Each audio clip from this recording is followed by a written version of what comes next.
हिंदी की समकालीन लेखिकाओं में स्थान रखने वाली हिंदी लेखिका आशा पांडे जी की लिखी हुई कहानी आज सुनिए, विरासत। तो शुरू करें कहानी विरासत। सुग्गन एक एक कदम आगे बढ़ रहा है। बढ़ क्या रहा है, खुद को खींच रहा है। बस से उतरा तो उत्साह से भरा था, पर 500-600 कदम आगे बढ़ते ही पैर जमने लगे।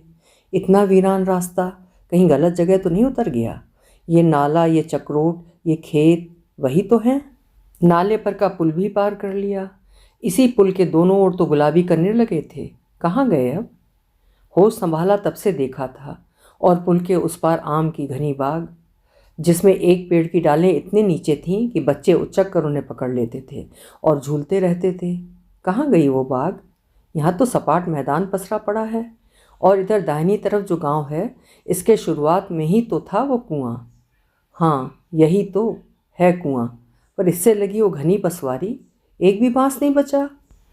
इतना सपाट मैदान जैसा रास्ता उसके गांव की ओर ही जा रहा है ना? रुक रुक कर टोहते हुए आगे बढ़ रहा है सुग्गन। कितने दिन बीत गए जब इस रास्ते से चोर की तरह भागा था। गिनता है सुग्गन। 10 बरिस नहीं, 10 बरिस 2 महीना। माघ का महीना था, कड़कड़ाती ठंड के दिन। उस कड़कड़ाती ठंड में सुग्गन के लिए वो जलती हुई रात थी, जब अंधेरे और कोहरे से लिपटे गांव को पीछे छोड़ता वो भागा जा रहा था। क्या समाचार लाए नाऊ ठाकुर? भावनपुर वालों ने सुदिन मान लिया? मुखिया की आवाज़ में कुछ संशय है। सुग्गन की अम्मा जो रोटी बनाने के लिए पिसान सानने बैठी थीं, नाऊ ठाकुर सुनते ही उत्साहित हो गईं। जल्दी से आटे की थरिया एक और खिसका कर, हाथ धोकर आंचल से पोंछते हुए बाहर आ गईं। अब तक रामसुख मछिया खींचकर बैठ गया था। मुखिया को अपनी ओर प्रश्न भरी नज़रों से ताकता देखकर बोला, मानेंगे काहे नहीं? कौन आजकल लड़कियों को घर बैठाना चाहता है? देखते नहीं, ब्याहे में ही विदा होने लगी हैं बेटियां। वो तो तुम ही जिद पर अड़े थे कि गौना लाओगे। अगहन के उजियारे पाक की एकादशी वाली साइत माने हैं वो लोग। सुग्गन की अम्मा का चेहरा खुशी से दिपदिपा गया। बोली, इस खुशखबरी के बदले पूरी जबिया भर मिठाई तुम्हें दूंगी रामसुख, धोती कपड़ा अलग से। पत्नी की चहक देखकर मुखिया मुस्कुरा दिए। सुग्गन जो गाय को भूसा डाल रहा था, अगहन सुनते ही खिल उठा। मन की खुशी कहीं चेहरे पर भी न उतर आए और अम्मा बाबू को दिखाई न पड़ जाए, इसलिए उसने अपना चेहरा पीछे की ओर फेर लिया और कान उधर ही लगे रहे उसके। मिठाई और धोती कपड़े से काम नहीं चलेगा काकी, घड़ी पहनूंगा सुग्गन के गौने में। रामसुख मौका नहीं छोड़ना चाहता। हाँ हाँ, घड़ी भी पहना दूंगी। कौन 2-4 बच्चे हैं हमारे कि इसमें नहीं तो दूसरे में साध पूरी कर लूँगी। यही सुग्गन ही तो, बस राम वो दिन ला दें। अब दिन आने में देर कहाँ है, 2 महीने तो बचे हैं। ये तो गौने की तैयारी में बीत जाएंगे। घड़ी मिलने की बात से रामसुख की खुशी दुगनी हो गई और उसकी आवाज़ में उतर आई। गांव भर के लोगों के बीच एक खबर फैल गई कि सुग्गन का गौना पड़ गया है। अगहन के अंजोरे पाक की एकादशी को दुल्हन इस गांव में प्रवेश करेगी। लड़कों में बारात जाने की खुशी थी, तो औरतों में नई नवीली दुल्हन को देखने की। बाजा गाजा, नाच गाना और पूड़ी पकवान खाने का यह अवसर पूरे गांव में उत्साह भर रहा था। हम उम्र लड़के तथा रिश्ते की भौजाइयाँ सुग्गन को छेड़ती, कहो सुग्गन, मेहरारू आ रही है, कुछ तैयारी वैयारी कर रहे हो ना कि नहीं? सुग्गन लजा कर रह जाता, पर मन पत्नी की कल्पना में डूब जाता। जेठ में 21 पूरा करके 22वें में घुसा था वो। माँ बाप की इकलौती संतान, घर का अकेला दीपक। जब भी जिस चीज़ को भी खाने की इच्छा हो जाती, माँ झट चूल्हा जलाकर बना देती। न पढ़ने का दबाव रहा कभी, न काम का। हर इच्छा पूरी करने के लिए माँ बाप तैयार। ऐसे में बिगड़ जाना चाहिए था सुग्गन को, पर नहीं बिगड़ा। पढ़ाई में कुछ कम मन लगा तो 12वीं के बाद छोड़ दिया, पर गांव के दूसरे लड़कों की तरह न उसने आवारागर्दी की राह पकड़ी, न ही काम चोरी की। बाप के साथ खेती किसानी में लग गया। दिन भर मटर गश्ती करते हुए घूमते लड़कों की माएँ सुग्गन को देखकर आहें भरती, भगवान ऐसा ही लायक पूत सबको दे। माँओं की इन आहों से निर्लिप्त लड़कों की टोली उसकी हंसी उड़ाती। सुगनवा के साथ कुछ तो गड़बड़ है, गांव भर की लड़कियां इसे बहन दिखती हैं। अरे क्या बहन दिखती हैं, बड़ा घाघ है, मुंडी नीचे झुकाए तिरछी नज़र से तौलता रहता है, मुँह से दीदी बहनी और भित्तर भित्तर रस। अरे नहीं, ऐसी बात नहीं है, बड़ा सीधा है, उसके बारे में गलत बात ना करो, पाप लगेगा। सीधा नहीं, बकझकी है, पागल है, इस उम्र में ऐसी सिधाई। अरे जवान हो तो जवानों की तरह रहो, 20 बरस की उम्र में 70 बरस का बुढ़वा बना घूमता है। और इस तरह लड़कों के बीच वो बुढ़ऊ नाम से जाना जाने लगा था। लड़कों की इस सोच की भनक सुगन तक भी आती थी, पर सुगन ऐसी बातों पर ध्यान ही नहीं देता था। माँ बाप के बाद गाय गोरू, पेड़ पालो, कुआं इनारा, गढ़ही तालाब उसकी सोच में शामिल रहते। बरसात के बाद जब गढ़ही सूखती तो उसकी गाद अकेले निकाल डालता। जेठ के महीनों में जब सूरज आग उगलता तब आम नीम महुआ के पेड़ों में थाला बनाकर पानी से भर देता। ये सब करते हुए वो लड़कों की बातों से दूर निकल जाता। सुगन की अम्मा तुलसी की क्यारी लीप रही थी। वो कार्तिक महीने का पहला दिन था। महीने पर तुलसी को घी का दिया जलाने का दिन। क्यारी लीपते हुए वो मैया से अर्ज करने लगी, मैया कृपा करें, घर भरें, घर अंजोर करें। जैसे हमारा सुगन सीधा साधा कर्तव्य है, हम सबको आदर मान देता है, वैसी ही बहुरिया भी आए, दोनों में प्रेम रहे, प्रेम बढ़े मैया। ओ हे मैया, इतनी कृपा और करना कि अंगना में 2-4 बच्चे खेलें। 2 पीढ़ी से अकेली औलाद ही हो रही है इस घर में। सुगन अकेला है, गांव भर के लोग उसे बाड़ा बूचा कहते हैं। सुनकर दिल भर आता है मैया। सुगन की औलाद को ये सब न सुनना पड़े। इस डेहरी की बेल बाढ़े, बहू की कोख फलती फूलती रहे। मेरे जैसे नहीं कि एक हुआ फिर ऊसर हो गई। आंखें डबडबा आईं उनकी। क्यारी लीप कर हाथ धो रही थी कि बिसेसर की बहू आ गई। उन्होंने चहक कर पूछा, कहो सुगन की अम्मा, गौने की तैयारी शुरू हो गई? अब तैयारी का क्या है बहन, थोड़ा बहुत चालू है। नाते रिश्तेदार में चिट्ठी पत्री भेज दिए हैं। बहन बिटिया तो कोई है नहीं कि आएंगी तो घर बढ़ जाएगा और काम हाथों हाथ निपटा लिया जाएगा। सब अकेले ही तो करना है, धीरे धीरे कर रहे हैं। कुछ देर पहले गहराया दर्द उनकी जुबान पर आ गया। ये कैसे बोल रही हो, हम लोग नहीं है क्या सुगन की अम्मा? अकेले की बात मत किया करो। गांव भर के रहते तुम अपने आप को अकेली समझती हो? सुगन के ब्याह में पूरा गांव कैसे सब काम हाथों हाथ ले लिया था, कोई काम रुका था क्या? भूल गई सब? विशेषर बहुत तनिक गुस्साते हुए उलाहना के सुर में बोली। सुगन की अम्मा संभली, अरे नहीं बहन, मेरे कहने का मतलब ये नहीं था। मेरा तो सारा काम आप लोगों के भरोसे ही पूरा हुआ है। कभी कभी मन दुखी हो जाता है बहन। सुगन की अम्मा का गला भर रहा आया। विशेषर बहू कुछ देर बोल बतिया कर उनके साथ होने का हौसला देकर चली गई। हौसला अकारण नहीं था। सुगन के गौने की तैयारी में पूरा गांव जुट गया। ब्याह में जो नहीं आए थे वो भी आए। लकड़ी चीरने से लेकर गेहूं बीनने पिसाने तक में सब साथ थे। घर घर से बिस्तर आया, खटिया आई, कोई हलवाई बुलाने दौड़ा तो कोई पंडित। गौने वाले दिन सुबह भट्टा खोदा गया। बारात जाने के पहले पूरे गांव का न्योता था। नाउन काकी आटा सान रही थीं। 4-5 लड़के सने हुए आटे को मर्द मतलब अच्छी तरह गूंथना कर रहे थे। गांव की औरतें बहू बेटियां पूड़ियाँ बेल रही थीं। रामदीन, सुमेर और घनश्याम भट्टे पर तैनात थे। पूड़ी कचौड़ी छानने का जिम्मा इन्हीं लोगों का रहता था। कुछ दूर पर दूसरे भट्टे पर आलू कोहड़ा उबल रहा था। मुखिया और सुगन की अम्मा इंतजाम में लगे थे। लेने जाएंगे गवनवा दोनों बालक, पूड़ी बेलती महिलाओं ने सुर में सुर मिलाया। रामदीन ने हड़काया, अरे गवनई में ही मगन हो सब लोग, इधर कढ़ा जला जा रहा है, जल्दी जल्दी हाथ चलाओ। महिलाओं का सुर और हाथ दोनों तेज हो गया। थोड़ी देर में पूड़ियों का ढेर लग गया। रामदीन फिर गरजे, धीरे धीरे, देख नहीं रहे हो तुम लोग, एक में एक चिपकी जा रही हैं पूड़ियाँ, थोड़ा रुक कर बेलो। छानने का सहूर नहीं है, बस चिल्लाए पड़े हैं। मेहरारू को हड़काना बहुत आसान है, यहाँ आकर बैठो तब पता चले। राजन की अम्मा ने नहले पर दहला मारा। सुमेर, घनश्याम, मुखिया सब ठठाकर हंस पड़े। अरे पप्पू ला रहे, आटे की लोई खत्म हो गई है यहाँ। अभी भट्टे पर बैठे लोग चिल्लाने लगेंगे कि कढ़ा जल रहा है, ला जल्दी 2-4 लोई दे दे इधर। राजन की अम्मा भट्टे पर बैठे लोगों को सुना रही थीं। रामदीन काका जोश में आ गए, लगाओ भट्टा में लकड़ी यारों, आँच और बढ़ाओ, नहीं तो फिर फटकार लगाएंगी भौजी। अरे खा लेना फटकार, भौजाई की फटकार भी मीठी लगती है। कढ़ाई से पूड़ी निकाल कर खांची में रखते हुए घनश्याम ने चुटकी ली तो सब फिर ठठाकर हंस पड़े। लड़कियों का झुंड गीत गाने में मगन था। सुगन के कानों में गीत के बोल मधुर रस घोल रहे थे। बस आज का दिन, कल तो अब तक बारात लौट ही आएगी, पर जब यहाँ से जल्दी जाएगी तब ना, कितनी देर कर रहे हैं लोग। सुगन अधीर हो रहा था। इतने शोर के बीच भी चूड़ियों की खनखन और पायल की छमछम की आवाज़ उसके दिल में उतर रही थी, और उस आवाज़ का पीछा करता हुआ उसका मन हर थोड़ी देर में अपनी ज्योति के पास पहुंच जा रहा था। ब्याह में देखा था, पीली साड़ी में कितना चमकता हुआ चेहरा था, ज्योति जैसा ही एकदम दिप दिप करता हुआ। माँ बाप ने नाम एकदम सोच समझ कर रखा था ज्योति। सुग्गन अकेले में ही मुस्कुरा उठा। क्या बात है सुग्गन, अकेले ही मुस्की मार रहे हो? लगता है दिन में ही सपना देख रहे हो। राजन ने सुग्गन की खुशी पकड़ ली।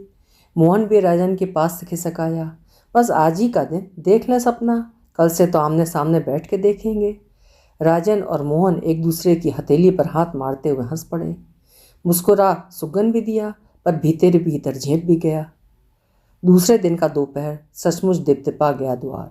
सुग्गन की अम्मा और मुखिया की खुशी उबल कर फैल रही थी। कैसे न दिपदिपाता द्वार। महावर लगे पांव धीरे धीरे उठ रहे थे और छम छम करते हुए घर के भीतर समा गए। लक्ष्मी का आगमन हुआ था। सुग्गन की अम्मा आंचल पसार कर सूरज देवता की ओर देखी, फिर माथे से छुआ ली। गांव भर की औरतों से घर भरा था। परछन के बाद मुंह दिखाई की रस्म शुरू हुई। जो देख रहा था वही बखान कर रहा था।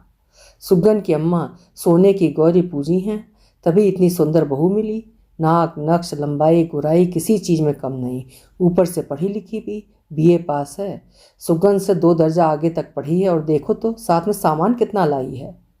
घर भर गया, डेहरी जगमगा गई। पर जब डेहरी के भाग में अंधियारा ही बदा हो तो कोई क्या करे। पहली रात अमावस की हो गई। सुगन और बहू में अनबन हो गई। दूसरी रात से सुगन बहू के कमरे में गया ही नहीं। कारण क्या था किसी को पता न चला। न सुगन ने मुंह खोला न बहू ने। सुगन तो वैसे भी धीर गंभीर, पर बहू भी चुप रही। कमी किसकी थी कभी कोई जान न पाया। रिश्ते की भाभियों और बहनों ने दोनों के मेल मिलाप की बहुत कोशिश की, पर बात न बनी। घर आए मेहमानों की सुगबुगाहट अड़ोस पड़ोस से होते हुए गांव भर में फैल गई। मुखिया की हंसी गायब हो गई। सुग्गन की अम्मा का चेहरा उतर गया, और उस दिन तो बची खुशी आज भी मिट गई जब चौथी लेकर आए भाई के साथ बहू वापस मायके चली गई। कहते हैं भाई ने भी बहुत समझाया था, डांटा भी था, पर वो एक ना सुनी। धीरे धीरे सभी मेहमान भी चले गए। अब उदास घर में 3 सांसें बुझे मन से अपने अपने कामों में लगी रहती, आपस में भी एक दूसरे से नज़रें चुराती और चोरी छुपे रो लेती। एक एक करके दिन आगे बढ़ रहे थे, पर गांव भर के लोगों की बातों ने इन बढ़ते दिनों को पकड़ कर खींच लिया। जितने लोग उतनी बातें। कोई कहता सुगनवा में कोई कमी है, तभी तो पहली रात से ही सब गड़बड़ा गया। लड़की का कहीं चक्कर था। कमरे में घुसते उसने सुगनवा को चाकू दिखाया। डर कर भाग आया सुगनवा। अगला अपनी बात ऐसे जोड़ता जैसे सुगन के साथ वो भी कमरे में गया रहा होगा। अरे पढ़ी लिखी लड़की थी, इससे 2 दर्जा आगे ही थी, वो टिकती इसके साथ। ससुर खुद तो पढ़ न सके, मेहरारू बीए पास चाहिए थी, अब भुगतो। अरे नहीं, पढ़ाई वढ़ाई कुछ नहीं, ये सुगनवा ही ससुर हिजड़ा है। नहीं, मुख्य बात कुछ और है। ये जो मुखिया है ना, पैसे की लालच में आ गए। दान दहेज लेने के चक्कर में कुल खानदान कुछ देखे ही नहीं। हमें देखो, 3 बेटे थे, ऐसा ठोंक बजाकर शादी किया कि आज तक भाइयों में भी अलगौजी नहीं हुई। पति पत्नी के बीच दूरी तो दूर की बात है। औरतों की बैठकी में भी चर्चा का यही विषय रहता। सुग्गन की अम्मा अब इन औरतों से कट कट कर रहने लगी हैं, पर सुग्गन कितना कटे। जिन लड़कों को अपना मित्र समझता था वो भी कुछ ना कुछ बोल देते थे, और उस दिन तो सारी सीमाएं लांग गए थे लड़के ये। सुग्गन खेत की ओर चला जा रहा था। उमेश, मोहन, बंटू, बीरू, राजन खलिहान में खड़े बतकही कर रहे थे। सुग्गन को आता देख बंटू ने अपनी उंगलियों को फैलाकर एक विशेष अंदाज में हथेलियों से ताली बजाई। बाकी सब जोर से हंस पड़े। सुग्गन के कलेजे में यह हंसी और ताली तीर की तरह चुभी। खून उबल पड़ा। फिर भी खुद को उन लोगों से बचाते हुए वो वहाँ से निकल जाना चाहता था, किंतु बंटू दांत दिखाता हुआ पूछ बैठा, हमारी भौजाई कब आ रही है सुग्गन? तुम ना ला सको तो हम लेने जाएं। और सबकी एक जोरदार हंसी खलिहान में गूंजी। सुग्गन फिर भी आगे बढ़ गया। तुमसे ना हो सके तो मैं ही अपने घर रख लूं। बंटू की बात को एक कदम और आगे बढ़ाते हुए बीरू पूरी निर्लज्जता पर उतर आया, और फिर सब खिलखिलाकर हंस पड़े, मिलकर ताली बजा दिए। सुग्गन के पैर आगे बढ़ रहे थे, पर वो एक बारगी पलटा और बीरू की गर्दन दबोच लिया। बीरू छटपटाने लगा। सुग्गन ने इतना कसकर बीरू की गर्दन को दबाया था कि अगर मोहन और उमेश उसके हाथों से खींचकर हटाए न होते तो वहीं बीरू का राम नाम सत्य हो गया होता। क्रोध में सुग्गन के शरीर में हाथियों सा बल आ गया था। उसकी आंखें अंगारे बरस रही थीं। लड़के डर गए और वहां से भाग जाने में ही अपनी भलाई समझे। सुग्गन अब खेत पर न जा सका, घर लौट आया और चुपचाप बिस्तर पर पड़ गया। उसकी अम्मा समझ गई कि फिर किसी ने कलेजे में तीर मारा है, पर तीर निकालने का साहस भी वो नहीं कर पाई। जब रात के भोजन के समय भी सुग्गन बिस्तर से न उठा तो मुखिया बोले, सुग्गन की अम्मा, राम करे सो होए, भगवान को यही मंजूर है तो यही सही। पूछो सुग्गन से खाना पीना छोड़कर क्या इस विपत्ति से छुटकारा मिल जाएगा? अगर मिल जाता हो तो मैं भी आज से खाना छोड़ देता हूँ। और थाली सरका के उठ गए। सुग्गन की अम्मा का गला भर आया, आंखें डबडबाईं, कुछ बोलते न बना उनसे। न दोनों को मनाकर भोजन करा सकी, न खुद खा सकी। चुपचाप थाली उठाई और रसोई में रखकर वो भी जाकर बिस्तर पर लेट गई। घर में 3 सदस्य, तीनों अपने अपने बिस्तर में करवटें बदल रहे थे। रात जैसे जैसे गहरा रही थी, ठंड और तेज होती जा रही थी, पर सुग्गन के भीतर जो आग लगी थी वो इस ठंड में भी मंद नहीं पड़ रही थी। रह रहकर दोस्तों की हंसी और ताली की आवाज़ उसके कानों में गर्म शीशे की तरह उतर रही थी। छटपटा मुखिया भी रहे थे और सुग्गन की अम्मा भी, पर नींद उन दोनों की आंखों में उतर ही आई। सुबह जगे तो सुग्गन का कमरा खाली मिला। सोचा खेत खलियान गया होगा, पर जब समय बीतने लगा और सुग्गन की कहीं कोई खबर नहीं लगी तो डर गए। तालाब, कुआं, बाग बगीचा सब जगह छान मारे। नाते रिश्तेदारी में भी खोज खबर कर लिए, पर सुग्गन का कहीं पता न चला। पहाड़ से दिन पहले ही निकट रहे थे, अब तो वज्रपात हो गया। एक एक सांस भारी हो रही थी। किसी तरह घिसट घिसट कर दिन बीत रहे थे। 20वें दिन चिट्ठी आई, सुग्गन की चिट्ठी। लिखा था वो मुंबई चला आया है, पड़ोस के गांव के मनोहर के साथ रहता है, काम की तलाश में है, नौकरी मिलते ही खबर भेजेगा। चिट्ठी वो कई कई बार पढ़ा मुखिया ने। पढ़कर सुग्गन की अम्मा को सुनाया। गमछे से आंसू पोंछे, मुस्कुराए और रोती हुई सुग्गन की अम्मा को प्यार भरी झिड़की देकर चिट्ठी जेब में डालकर गांव घूमने निकल गए। सुग्गन की अम्मा कई दिनों बाद हनुमान जी की फोटो के सामने दिया जलाई, प्रसाद रखी और रसोई में जाकर दाल चावल रोटी सब्जी बनाई। कई दिनों बाद दोनों ने भरपेट खाना खाए। समय बीतता रहा, दुख मुरझाता रहा, पर सुग्गन गांव लौट कर ना आया। अलबत्ता माँ बाप कई बार जाकर मुंबई रह आए। अब 10 वर्ष 2 महीने बाद लौटा है सुग्गन, तो रास्ते भी अनजाने लग रहे हैं। बाग बगीचों से घिरा था उसका गांव, बस 10 वर्ष में इतना वीरान, इतना उचाट। मुखिया कहते हैं जब से नहर आई इस गांव में तब से ये हुआ है हाल। लोना लेकर आई है नहर, पेड़ों की जड़ों तक में लोना समा गया और एक एक कर सब सूख गए। सुग्गन के आ जाने से उसके घर में उत्सव छाया है। गांव के लोग, वो मित्र जिनके कारण सुग्गन गांव से भागा था, सब आए हैं। कुछ झिझक, कुछ ग्लानि है उनके चेहरे पर सुग्गन आगे बढ़कर सबको गले लगा रहा है, जैसे सब भूल बिसर गया हो। वो भूलना ही पड़ता है, तभी तो जीवन आगे बढ़ता है। पर गांव आते ही एक फांस फिर अटक गई उसके गले में। पेड़ों का तो मान ले कि नहर के पानी से सूखे, पर ये तालाब, इसकी ऐसी दुर्दशा। बेहया और जलकुंभी ने पाट दिया पानी को। 10 साल पहले तो कितना साफ था ये तालाब, बनमुर्गियाँ तैरती रहती थीं दिन भर, हर कुएं में मीठा पानी था। अब तो बस माता दीन के हैंडपंप में आता है मीठा पानी। आधे से ज़्यादा गांव उसी हैंडपंप के सहारे बुझाता है अपनी प्यास। तालाब के किनारे के कुओं का पानी तो जलकुंभी और बेहया से ही खराब हुआ होगा। सुग्गन के मन में पक्की तरह से बैठ गई है ये बात। गांव आए 15 दिन हो गए सुग्गन को। आज सुबह उठकर वो तालाब की ओर निकल गया और घुटने भर पानी में उतरकर जलकुंभी उखाड़ने लगा।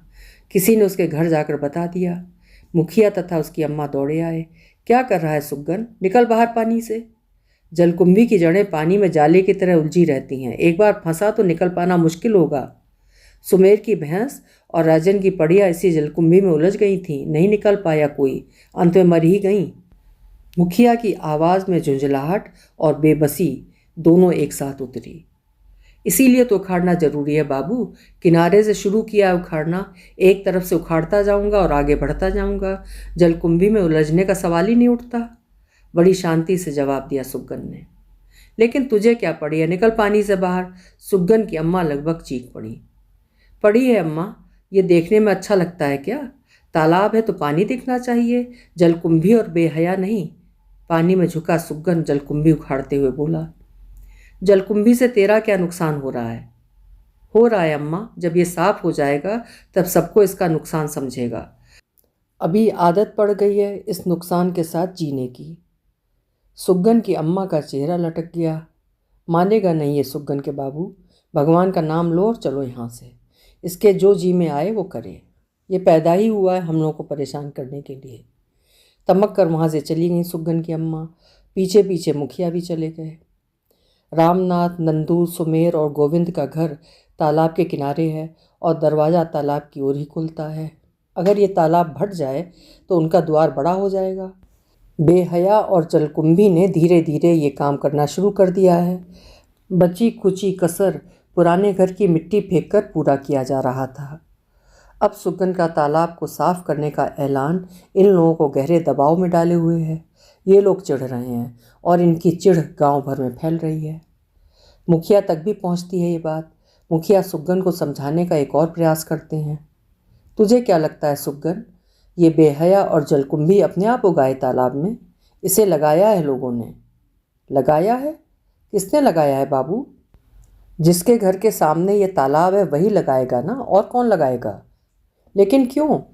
सुग्गन को जैसे करंट लगा। एकदम बकलेल हो। अरे तालाब को भाटेंगे तो उनका द्वार बड़ा होगा, उनकी जगह बढ़ेगी। मुखिया ने जैसे रहस्य खोला हो। सुग्गन भकुआया हुआ मुखिया को देखने लगा। कुछ देर तक चुप रहा, फिर बोला, ठीक है, मैं दूसरे किनारे से जलकुंभी निकाल रहा हूँ। जब कोई मुझे रोकेगा तब देखूंगा। अब तक उसकी अम्मा भी वहाँ आ गई और चिढ़ते हुए बोली, मतलब तू मानेगा नहीं, सबसे दुश्मनी लेगा और फिर कोई कुछ बोलेगा तू गांव छोड़कर भाग जाएगा। कहीं नहीं भागूंगा, यहीं रहूँगा, तू चिंता मत कर अम्मा। और तुम भी कुछ मत सोचो बाबू, मैं सबको समझाने की कोशिश करूँगा। कहकर वो वहाँ से उठा और गांव में निकल गया।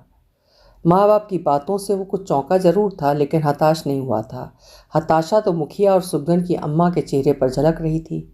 सुग्गन समझ गया कि इस काम को करना है तो गांव के संपन्न और बड़े बुजुर्गों को अपनी ओर मिलाना पड़ेगा। उन्हें समझाना पड़ेगा कि तालाब साफ होने पर क्या क्या अच्छा हो सकता है। रामदीन के दुआरे बैठकी जमी है। माता दीन गांव के सबसे बुजुर्ग व्यक्ति हैं। उन्होंने बात का पहला सिरा पकड़ा। सुगनवा कह रहा था कि तालाब साफ हो जाएगा तो किनारे के कुओं का पानी भी साफ हो जाएगा। अभी देखो कितनी सड़ी बदबू आती है उस पानी से। यही 4-5 साल से पहले तो कितना साफ और मीठा पानी था। हमारे बब्बा का खुदवाया कुआं था। मोहन की आंखें गर्व से चमक गईं। कुआं खुदवा कर क्या उखाड़ लिया था तुम्हारे बब्बा ने? यही सड़ियल पानी? उस ज़मीन पर अपना हक जमाने के लिए खुदवाया था कुआं? भुल्लन चढ़ गए थे। हक तो हमारा था ही उस ज़मीन पर। मोहन तैश में आकर गमछा झटका और फिर से कंधे पर डाल लिया। ये तुम लोग कौन सी बात लेकर उलझ गए? माता दी ने दोनों को डपटा। मैं कह रहा हूँ कि ये जो रामनाथ, नंदू, सुमेर और गोविंद सुगनवा से चिढ़े हैं वो ठीक नहीं है। साफ सफाई ही तो कर रहा है और उस तालाब की ज़मीन पर सुगन का भी तो हिस्सा है।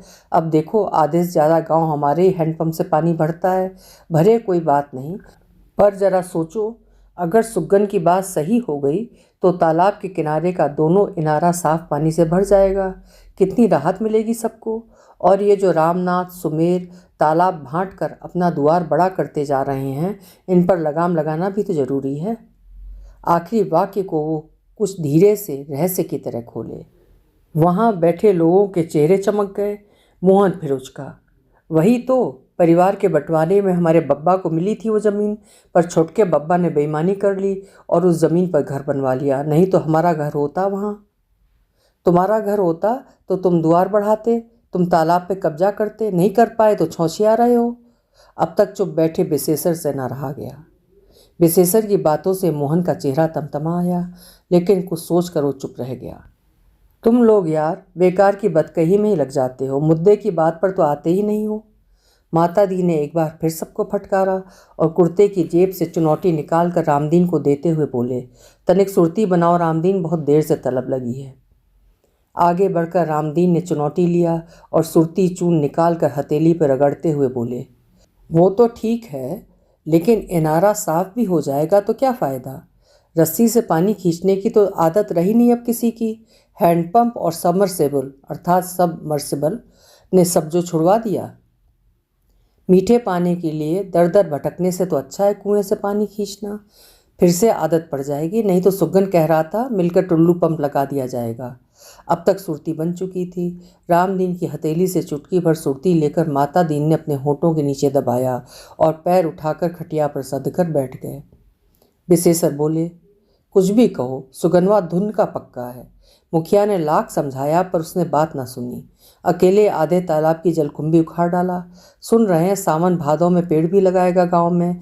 कहता है हमारे पुरखों ने जैसा गांव हमारे लिए छोड़ा था वैसा ही हमें अपने बच्चों को सौंपना चाहिए। बच्चों की बात पर उमेश ठठाकर हंस पड़ा। ससुर, मेहरारू हफ्ते भर भी न टिकी, सपने बच्चों के देख रहा है। क्या गलत कर रहा है? कौन सी उम्र निकल गई उसकी? हमसे साल भर लहुरा ही था। ब्याह कर ले तो बाल बच्चे हो ही जाएंगे। राजन को उमेश का हंसना नागवार लगा। कब से तुम सुगन का पक्ष लेने लगे? भूल गए? उसके गौने के बाद ताली बजाने में तो तुम ही सबसे आगे थे। उमेश ने तंज कसा। तब बचपना था, तुम सबकी बातों में आ गया था, लेकिन अब नहीं। सुगन के साथ बचपन की दोस्ती राजन के दिल में फिर से अखुआने लगी। माता दीन थोड़ा उचक कर सुरती की पीक थूके और गमछे से होंठ पोंछते हुए बोले, देख रहे हो रामदीन, आजकल के लौंडे बड़े बुजुर्गों को बोलने ही नहीं देते, अपने ही बर्रे जा रहे हैं। नहीं काका, तुम बोलो। अब कोई बीच में नहीं बोलेगा। मोहन ने सबको चेतावनी दी। सब संभल कर बैठ गए। माता दीन ने धीमे सुर में अपनी बात शुरू की। मैं कह रहा हूँ, सुगन के बहाने हम लोग रामनाथ, नंदू, सुमेर और गोविंद को द्वार बढ़ाने से रोक सकते हैं। देख नहीं रहे हो, 2-3 साल में लाठा भर तो आगे आ ही गए वो लोग। कुछ कहो तो कहते हैं हमारी भी जमीन है यहाँ। माता दीन अपनी बात पूरी भी नहीं कर पाए थे कि तालाब की ओर से चीखने चिल्लाने का शोर उठा। वहाँ बैठे लोग तालाब की ओर दौड़े। बड़े बूढ़े जो दौड़ नहीं पाए वो अपनी ताकत भर तेज चाल चलते हुए तालाब के किनारे पहुँचे।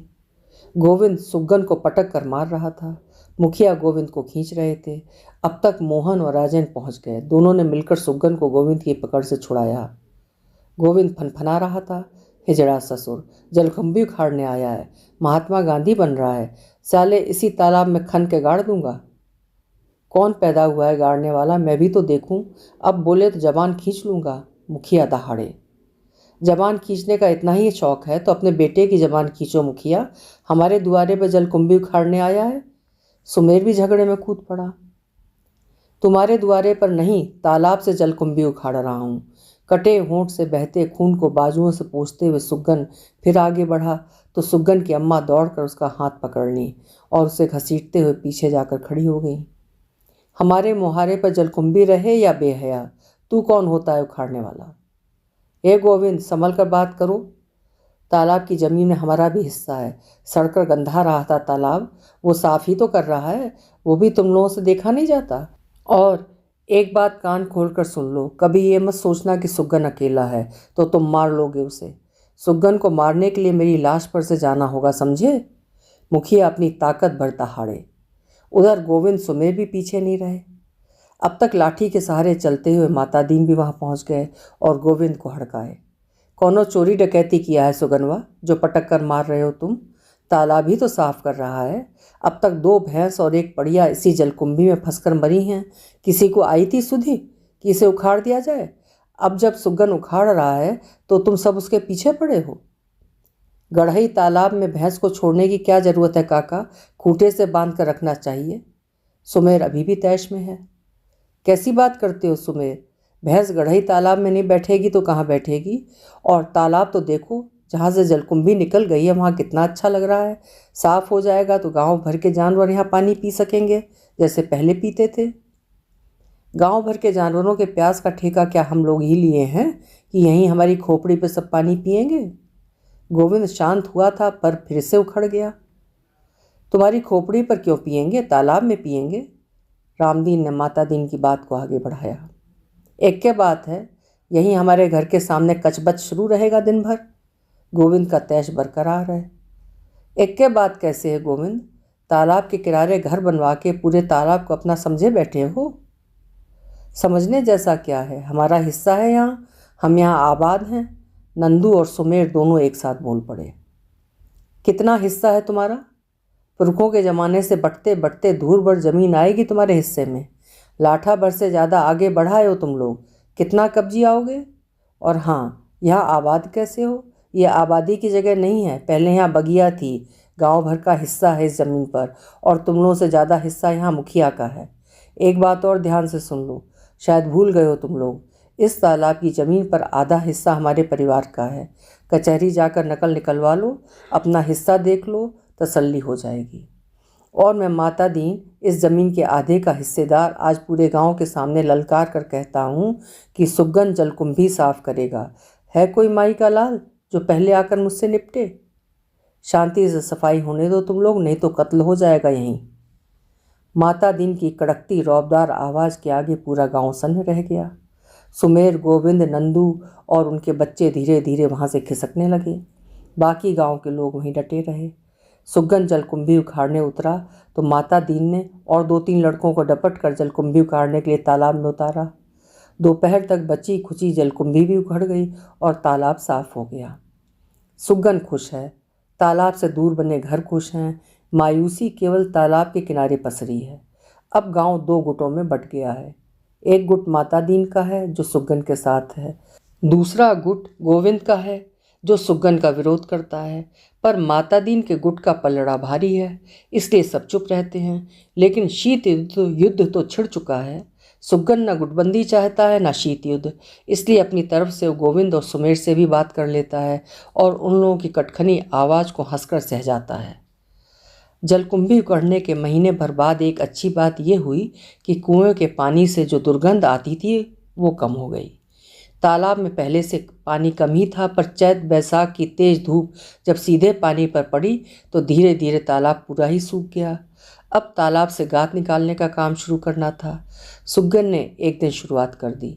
माता दीन ने 2-3 लड़कों को ललकारा तो वो भी उतर पड़े फावड़ा लेकर और कुओं की तरफ से गाद निकालना शुरू किए। महीना बीत गया, अब आधे तालाब की भी गाद ना निकल पाई। लड़के थकते तो सुगन हौसला बढ़ाता। हौसला बढ़ा और इसलिए बढ़ा कि मेहनत सफल होती लग रही थी। कुएं के पानी में दिन प्रतिदिन परिवर्तन आ रहा था। सुगन रोज बाल्टी भरकर पानी खींचकर देखता और खुशी से गदगद हो जाता। कहता, देखा, एक दिन ये पानी पीने लायक हो जाएगा। गांव में जो लोग सुगन से नाराज थे वो भी दबी जवान में उसके काम को उचित ठहराने लगे। मीठे पानी की कल्पना से लोग निहाल हुए जा रहे थे। सुगन जब मुंबई में था तब भी उसकी अम्मा मौका पाकर उससे फिर से शादी कर लेने की बात करती थी। यहाँ आ जाने पर भी किसी न किसी बहाने से वो बात को शादी तक ले जाती है। अब जब सुगन इतना खुश रहने लगा है तो वो इस मौके को हाथ से जाने नहीं देना चाहती है। उसके अति खुश होने पर वो शादी की बात छेड़ देती है। उस दिन भी उन्होंने वही किया। सुगन खुशी में सराबोर कोई गीत गुनगुनाते हुए तालाब पर जाने की तैयारी कर रहा था कि अम्मा ने पूछा, सुगन, रामपुर वाले हमारे संदेशे का इंतजार कर रहे हैं, उन्हें क्या कहूँ? ठीक है अम्मा, तू जो चाहे कर, कहकर सुगन ने मुस्कुराते हुए फावड़ा उठाया और कांधे पर रखकर तालाब की ओर निकल गया। सुगन की अम्मा और मुखिया खुशी से निहाल हो गए और सुगन की शादी की बात चलाने लगे। उस दिन जब सुगन फावड़ा लेकर तालाब पर पहुंचा तो दंग रह गया। गोविंद, सुमेर और नंदू तालाब से गाद निकाल रहे हैं। कुछ क्षण तो सुगन कुछ समझ ही न पाया, उन लोगों को देखते हुए खड़ा रह गया। फिर धीरे धीरे उनके पास गया और गोविंद के आगे खड़ा हो गया। गोविंद फावड़ा एक ओर रखकर मुस्कुराते हुए आगे बढ़ा। तुम ही तो कहते हो कि हमें अपने बच्चों को विरासत में वैसा ही गांव सौंपना है जैसा हमारे पुरखों ने हमें सौंपा। और सुगन को गले से लगा लिया। सुगन इस अप्रत्याशित खुशी में डूब रहा है। उसे लग रहा है कि गांव भर के तमाम कुओं से शीतल जल की धाराएं फूट पड़ी हैं जो उसे भिगोते हुए उसके भीतर उतरती जा रही हैं। अभी आप सुन रहे थे आशा पांडे जी की लिखी हुई कहानी विरासत। कहानी आपको कैसी लगी कमेंट सेक्शन में ज़रूर लिखिएगा। कल फिर मिलेंगे। आपका समय शुभ हो।